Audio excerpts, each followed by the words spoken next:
लढेंगे जीतेंगे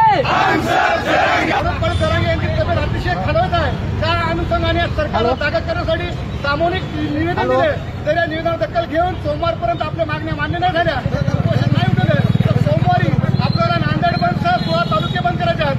आज आपलं शांततेत घरी वापरत आहेत। आज कुठेही हिंसक आंदोलन, कुठेही रास्ता रोको आणि सरकार किंवा आपल्या मराठा समाजाला किंवा जरांगे पाटलाच्या आंदोलनाला कुठे घालबोट लागणार नाही।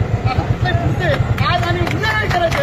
वेळ पडल्यास सोमवारी काय करायचे ते आपण बसून ठरवू। सोमवारी 11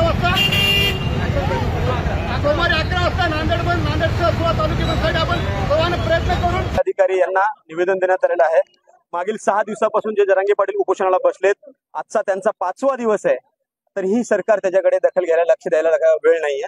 परंतु सकल मराठा समाज नांदेडच्या वतीनं सरकारला एक आव्हान करण्यात आलेलं आहे। येत्या 2 दिवसामध्ये मनोज जरांगे पाटील यांच्या मागण्या मान्य करून त्यांचं उपोषण सोडवण्यात यावं, अन्यथा दिनांक 23 तारखेला म्हणजे सोमवारी सकाळपासून संध्याकाळपर्यंत नांदेड शहरासह नांदेड जिल्ह्यातील 16च्या 16 तालुके कडकडीत बंद पाडून या निगरगट्ट शासनाचा निषेध करण्यासाठी मराठे रस्त्यावर उतरणार आहेत। सर्व समाज बांधवांना एकच विनंती आहे, बांधवांनो, आतापर्यंत ज्या पद्धतीने संविधानिकरित्या कायद्याच्या चकोटीतलं आंदोलन ज्या पद्धतीने जरांगे पाटलांना यशस्वी केले, त्याच पद्धतीनं सोमवारचा 23 तारखेचा बंद सुद्धा अतिशय शांततेमध्ये आपल्याला करायचा आहे। प्रशासन आपल्या सोबत आहे, खांद्याला खांदा लावून प्रशासन आपलं काम करत आहे। परंतु समाज बांधवाला माझी एक विनंती आहे, कुठेही दगडफेक न करता, कुठेही गदारोळ न करता, कुठेही टायर न जाळता या शासनाचा शब्दात जाहीर निषेध करायचा आहे आणि अतिशय शांततेमध्ये हा बंद यशस्वी करायचा आहे। या पुढील 2 दिवसामध्ये कोणीही कुठेही रस्त्यावर न उतरता डायरेक्ट 23 तारखेला सोमवार रस्त्यावर उतरून शासनाचा निषेध करून कडकडीत बंद पाळायचा आहे।